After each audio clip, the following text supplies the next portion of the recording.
Hello and welcome back to another Royal Reviewer transmission. Today is the 27th of April 2023 and we're going to be talking about a slew of royal news stories. But first of all, I wanted to explain the outfit. So we have a simple t-shirt because it's actually quite warm today here in the UK. We have my jacket, which I've worn many times in videos.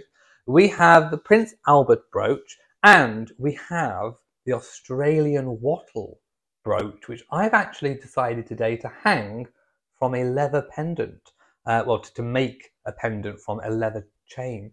And I think it looks really, really good. Perhaps this is a way that maybe Catherine could potentially wear some brooches, because one thing that I do like to see on Catherine, the Princess of Wales, is a brooch. She does occasionally wear them, but she's not a huge brooch wearer, not like Camilla or the late Queen or some of the older members of the family. Princess Anne as well is an avid brooch wearer, and I would like to see some of these big royal pieces not just being stuck in the royal vaults. I would like there to be new and interesting ways of wearing the jewellery. I do think also that this brooch could lend itself really, really well to being worn in the hair. Just imagine an elegant chignon, an evening out, maybe for the BAFTAs, and then you pop this in your hair on the side. It would look fantastic. But I've decided to wear it like this today. Also, you will notice that I'm not wearing a tiara today because we're going to have a little bit of fun, because I was sent in a royal gift. So I've already opened it and it's absolutely fantastic. I will reveal all in a second. And there was a note, a little birdie delivered. It came via carrier pigeon. May this crown contribute to the regal elegance of your channel. Well, I'm glad you recognised the regal elegance. Keep it nearby for those moments when you need to command the room. Well, I often need to command this room. Wishing you continued success with the Royal Reviewer channel. From Paul.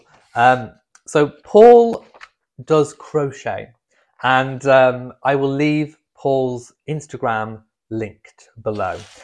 But for now, I'm sure you've guessed. Ta-da! It is a crochet crown, and I have tried it on, and it does look really good. So I'm going to pop it on, and you'll get to see. You're looking like Princess Peach. But I love it. I just think that is absolutely fantastic. I may bring it just a little bit forward. There we go.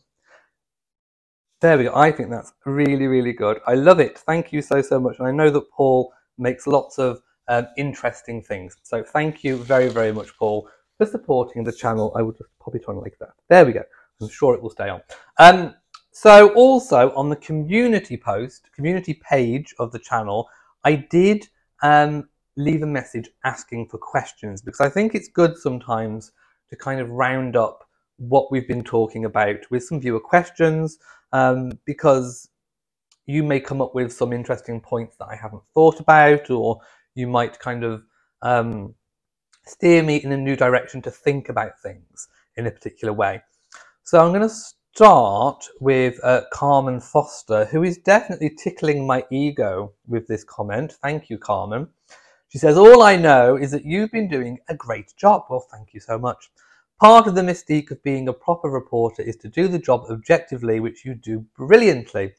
Thank you so, so much. I really do appreciate that. I mean, I'm not really a reporter. I mean, to be honest, I'm a royal commentator. I've always been commentating on the royals. I say what I think, and I use and apply my lifetime's worth of acquired knowledge about the royal family to current situations, and I think that is what a good royal commentator should do. So thank you so, so much for your comment. I really do appreciate that. Rainy Night says, whilst I wish all involved in the coronation the best, I still yearn to have witnessed the crowning of Queen Diana. She would have done enormous good for the people in that role. I will remember her with great fondness on May the 6th. Okay, so my comments on this. I think a lot of people, back in the day when Charles was married to Diana, we were all kind of looking forward to a Queen Diana. I think that is something, potentially that we've all missed out on. But that's not the course of history that was taken.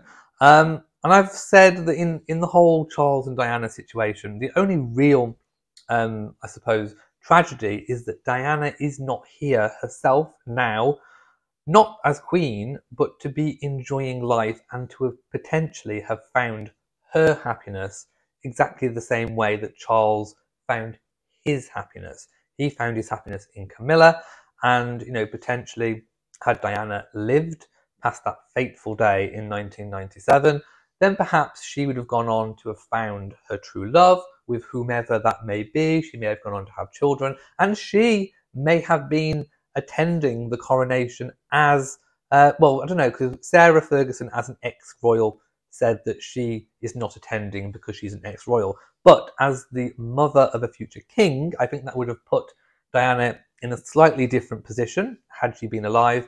And I actually think she potentially could have attended the coronation, and they could have all had a very happy occasion. Maybe that's looking through rose-tinted spectacles, I don't know.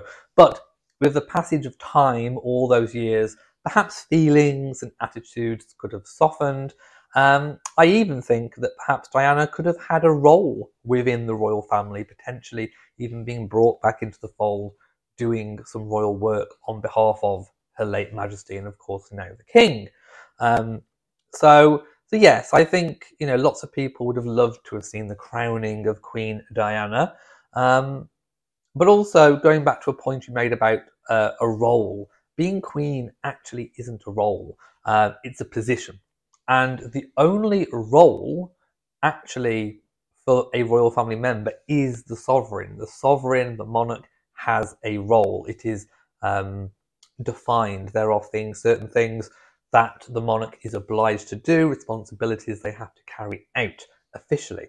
And that's actually not relating to charitable work. The only other, I suppose you could say, royal family member that has not an official role, but a role as such, is the Prince of Wales, or the Duke of Cornwall, who has to manage and look after the duchy. But other than that, there is no official role, no official obligation for being queen. Camilla could just sit back and do absolutely nothing if she chooses to. There is no formal obligation to do so. So just thought I would make that point.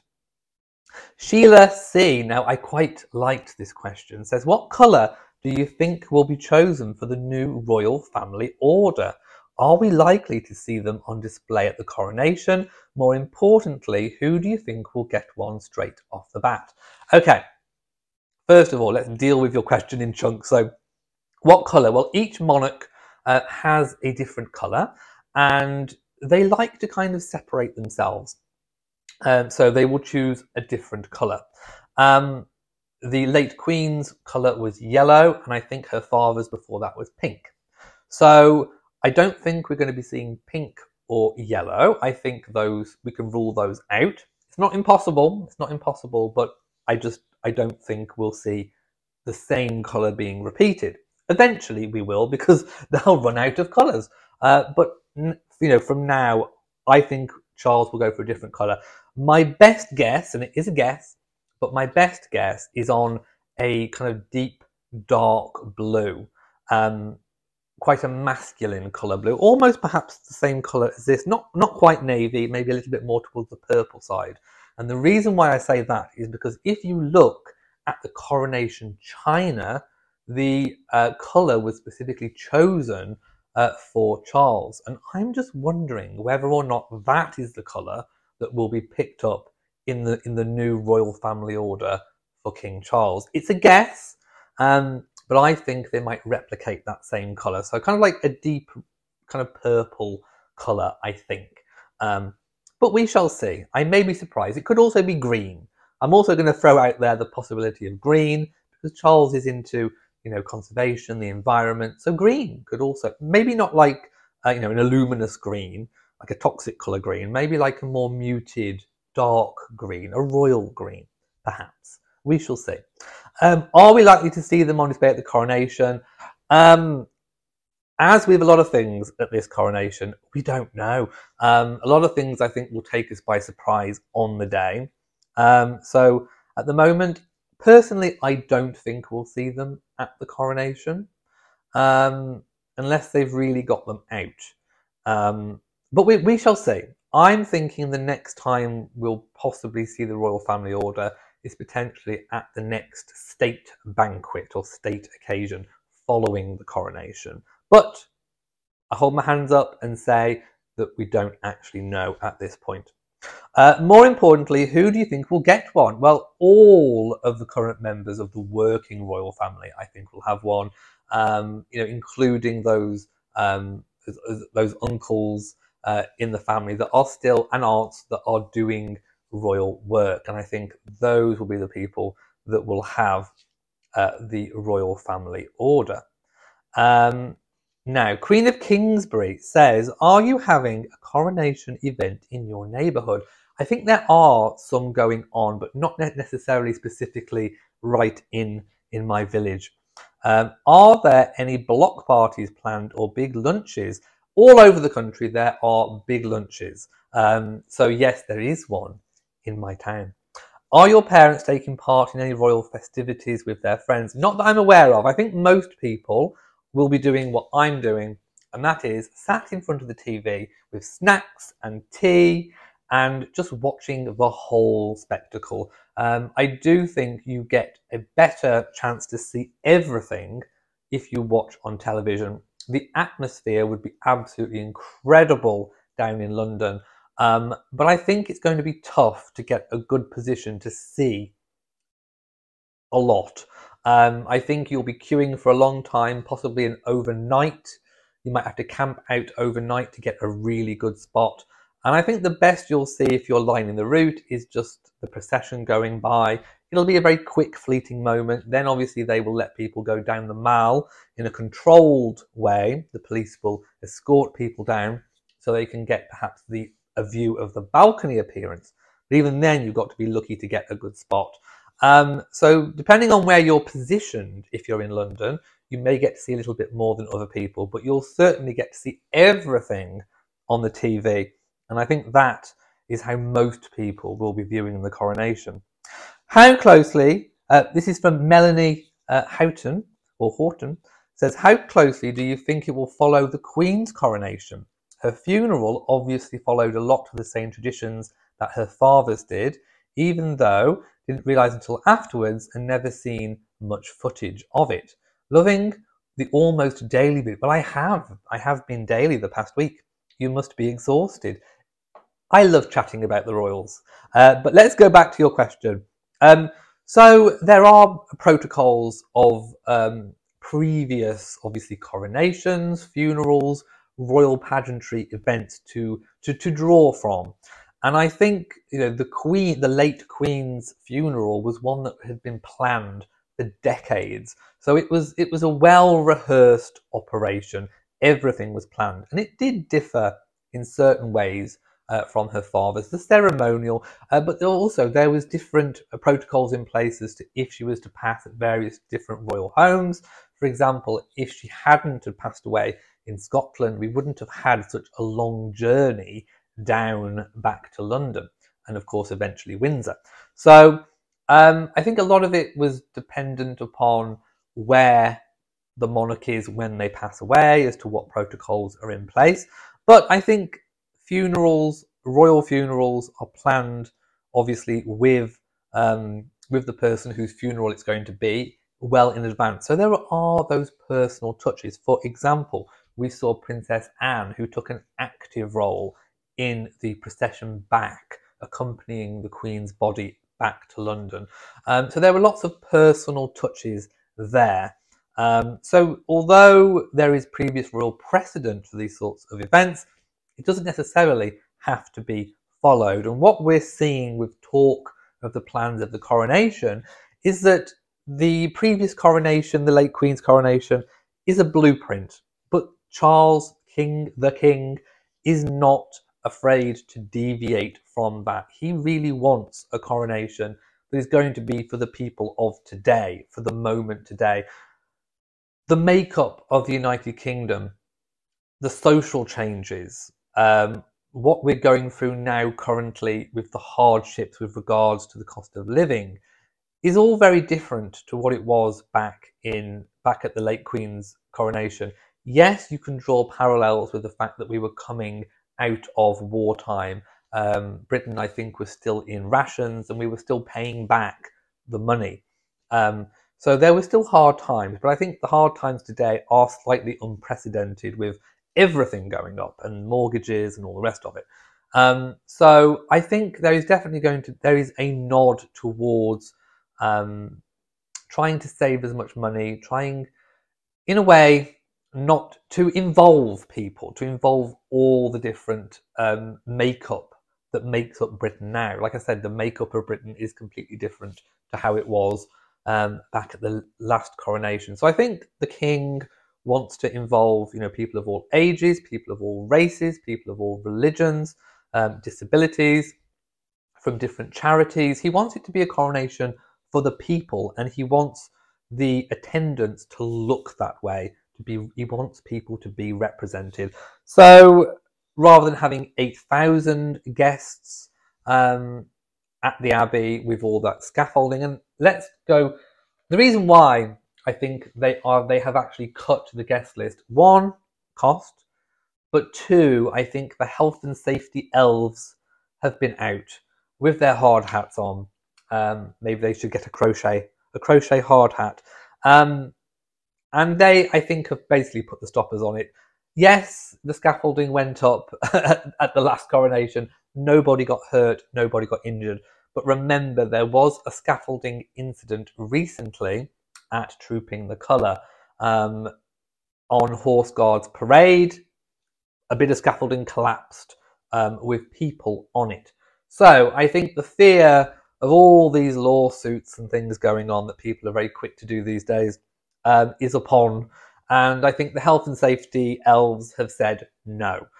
So they could have reconfigured the seating in the Abbey. But don't forget, it's very old, very historical seating. It would have cost a lot of money, I think, perhaps a couple of £100,000 to reconfigure or take out and remove and put back the seating. I think it was just deemed as just leave it the way it is. We'll have the capacity, which is 2,000, and we'll make do. So that cuts the guest list drastically down. So the King has had to be very selective, even, as I've spoken about before, cutting own family members, including Lady Pamela Hicks. So I'm still hoping we'll get an invitation.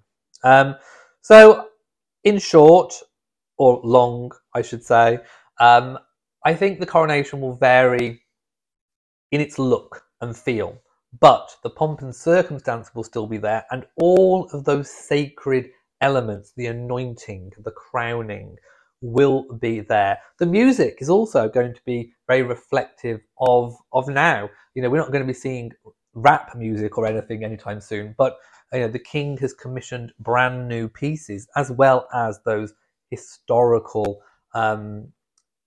pieces that will still be there, such as Vivat Rex, and it will all be there. It will all be there. It will draw from the past, but it will look to the present and represent the now.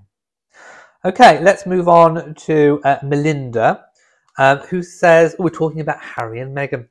I guess my biggest observation from Meghan and Harry is even if they had real concerns about the royal family, they went about the business of destroying any credibility to the concerns with the way they approached it. How do you feel they should have addressed the concerns, and maybe Meghan, being an American, really made matters worse, whereas she had a way to laid back approach to her situation in the royal family?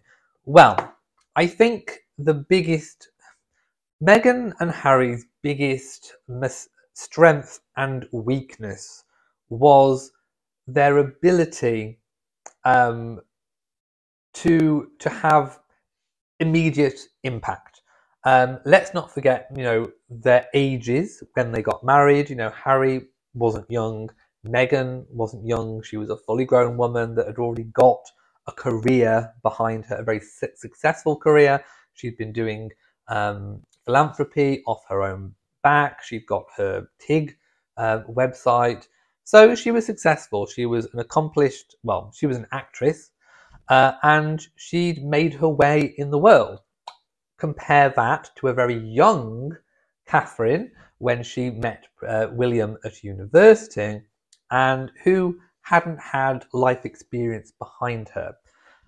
So, and I remember sitting in my kitchen in my old house at the time when all of this was going on, and I remember saying that Meghan was treated very differently to any other royal potential future bride coming in the respect that she wasn't held back at arm's length until after the wedding. She was embraced. She was given an almost mini tour, an introductory tour to the United Kingdom, and she was almost performing royal duties before the wedding. So she was treated as if she was very capable, and I think that, like I said, is the biggest strength and weakness, because they hit the ground running. They did what I thought they could do. They just kind of hit the ground, got on with it, started launching big sort of projects, tried to shake up the royal foundation, but that didn't go down too well, of course, with William and Catherine. So I think they just did too much too soon. I think a more sort of, kind of staged in approach would have been better for Harry and Meghan. It would have given them time to adjust to a lot of life changes that were happening very quickly. Harry had gone from being, at that point, quite a long-term singleton to suddenly being engaged, to being married, to having children. And it was a lot for Harry, and it was a lot for Meghan as well. I think they were capable of doing it, which they did, but I think it was a lot, and I think it took its toll. And I think if they'd have just taken it a little bit more relaxed, taken the more relaxed approach, I think it would have served them better in their endeavours long term. Because all of these, I think there was a sense of urgency. There was a sense of, we've got to do this, we've got to effect change, we've got to change the royal family, we've got to, we've got to bring the media to heel, we've got to do all this. They didn't allow themselves time to breathe. William and Catherine took a much slower approach. I mean, William almost too slow. I mean, the whole waity Katie business. I mean, he literally kept her waiting to the point where she couldn't wait any longer. And she obviously, called him out on it, broke up, and they got back together when he realised that, he needed to do something and take action pretty soon. So, you've got two ends of the coin, two sides of the coin when you look at William and Harry's approach and situation. But no, I think going back to how the royal family should have dealt with any concerns, I'm not entirely sure that they were fully aware. I do think Harry perhaps would have spoken to his father, spoken to his brother, but I'm not quite sure what he must have been saying. They must have not been able to relate to, in the sense of perhaps how bad Harry and Meghan perceived their situation to be. And I think perhaps the palace officials, the men in the grey suits, if you like, perhaps were not willing to take any, I suppose, drastic steps. I think they truly believe, and still believe, and I'm on the. Someone else pointed out in a comment about William calling out, obviously, those nude, topless, well, not fully nude, topless pictures of Catherine that were published, and William did take legal action to protect his wife. Now, I think there is a line, there is a red line, that when the media cross it, the royals will take legal action.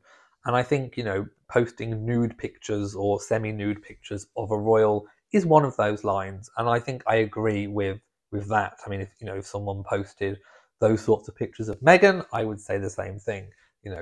Go for gold, if you like. But like I said, I think that the palace thought and felt that the never complain, never explain was protecting them. Because just as in examples that we saw yesterday with Harry obviously taking action against NGN News Group, things come out. The more you clap back, the more you say, the more you retaliate to these stories, the more credence you give them, the more you open up, the more you invite in. Sometimes it is better to say nothing, even if the press are completely 100% wrong. But as we've seen with a lot of the things that the press found out via leaks or by friends talking to the press, a lot of what was said had some basis in truth. For example, Tiaragate and the whole dress scandal. You know, they weren't wrong. There were complications with the tiaras. There were complications and issues over the dresses. And I still don't think we know 100% the truth of what happened because we only have a one-sided account. But I still think that silence is the better option unless they cross an obvious red line, which of course we see. And I do think that the palace was trying to protect Harry and Meghan by doing that, but I don't think they fully understood the concerns. So I don't really know what they could have perhaps done differently. I don't think they were ever going to clap back at the press because, like I've said before, the royal family, unlike celebrities, they have this kind of symbiotic relationship with the media. And in fact, the one thing that I really think the Oprah interview explained so well was this symbiotic relationship between a royal family member, the royal family, and the press. At the very start of the Oprah interview, I think it explains it very well. So if you do want to go back and watch any part of the Oprah interview, go back and watch the very start because it does explain that relationship quite well. And I actually agreed with the explanation of it. It's complicated. And I think when you've got one side attacking and then the other side not giving back, it skews the whole thing. And I think what we were seeing actually at the time of Harry and Meghan stepping back, remember the Australasia tour that was a rip-roaring success? The media were going nuts, not in a bad way. They were praising Harry and Meghan. There were no negative stories when it came to the Australasia tour.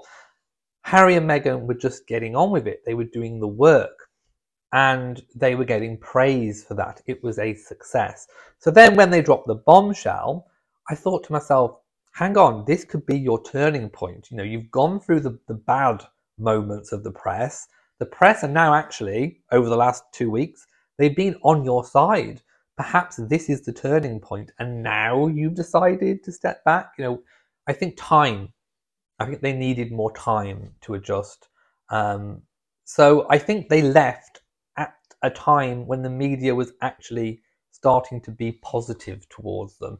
And as Camilla has kind of indicated, if you believe the whispers, then, you know, many of the royals have a hard time at some point. But if you work hard and you press on, you often get through it. And I think Harry and Meghan were at that point where they were getting through all the hardships. And I think they had come out the other side, and then they did what they did and, you know, left and everything just exploded back. And we are where we are today. So I hope I answered that question. I know I've been a little bit long-winded in the approach.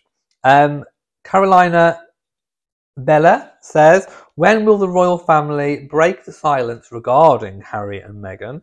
I think they would not address themselves directly, but certainly they will after the coronation.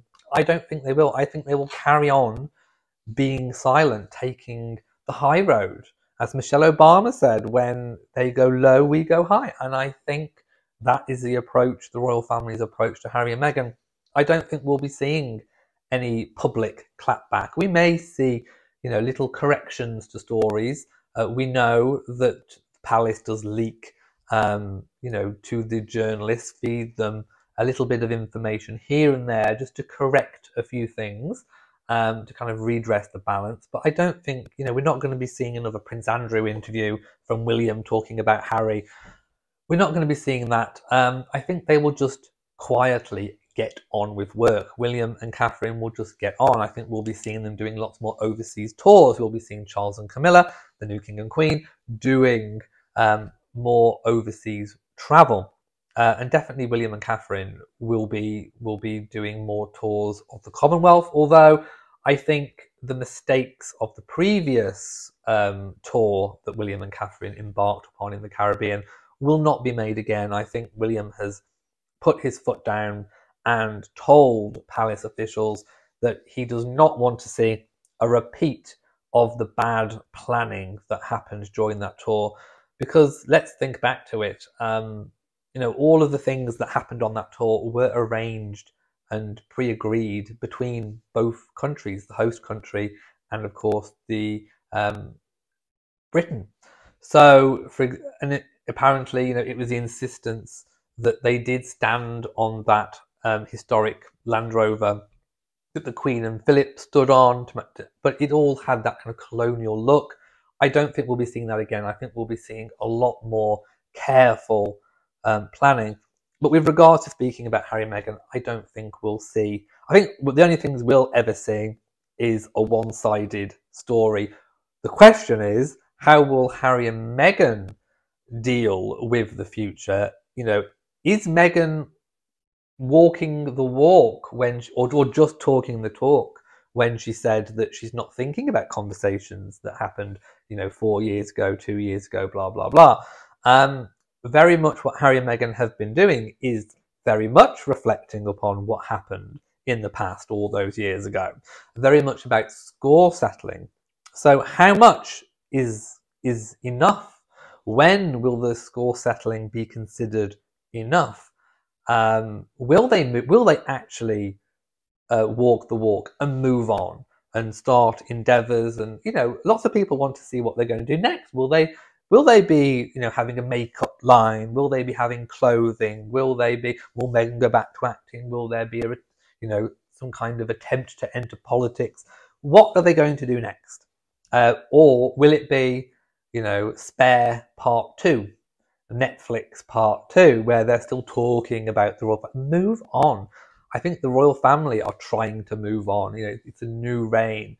They've all got sort of new different positions, not role, positions within the family. Because of course, although it's not a defined role, the other working members of the royal family support the monarch in the work.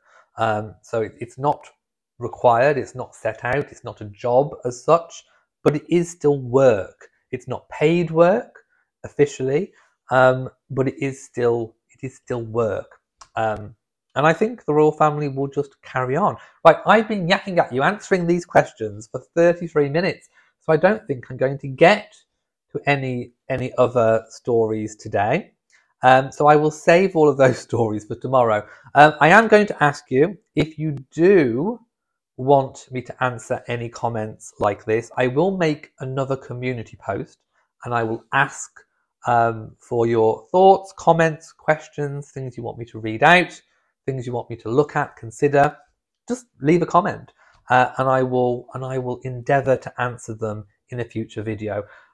I have said in a members only post, by the way, you can join the channel to be a member. You do have access to little stickers that you can use in chats and comments and things. I will be updating them. There will be lots of changes coming to this channel. The look, the feel, the location is all going to change. So you will see a very different channel going forward. I'm not sure whether you'll see those changes in the next video or the one after that or whatever. But when I'm ready, there will be changes being made to this channel. And I hope that you will be able to join me on this continued journey. I have really, let's be serious for a moment, I have really enjoyed being on YouTube since 2015 when I started this channel. And back when I started this channel, nobody was speaking about the royal family on YouTube. I was the only person who put themselves in front of the camera to talk about the royal family. This was pre Harry meeting Meghan, and the royal landscape, the social landscape, a bit like recognising the changing of the reigns, has completely changed since 2015 over those years. And I feel honoured to have been a part of the start of, I suppose, YouTube's royal journey. I was the first person to ever do a podcast or a show, a weekly show. My Talk of the Crown was a weekly occurrence, a show that I would do myself. I would talk for up to 2 hours about the royal family, live chats. I've done it all on this channel, and I can see that things have changed, and this channel needs to change to stay relevant and to stay on track. So you will see some changes. They will be coming in. So I just thought I would tell you about that. But I am excited to continue this new reign with a new royal journey. So thank you for watching this video, whatever it was. Go and take a look at Paul Crochet's. I will leave him linked. Like, comment, share the video, subscribe, and I will see you in the next video. So from me in Shropshire, mwah, to you all, and goodbye.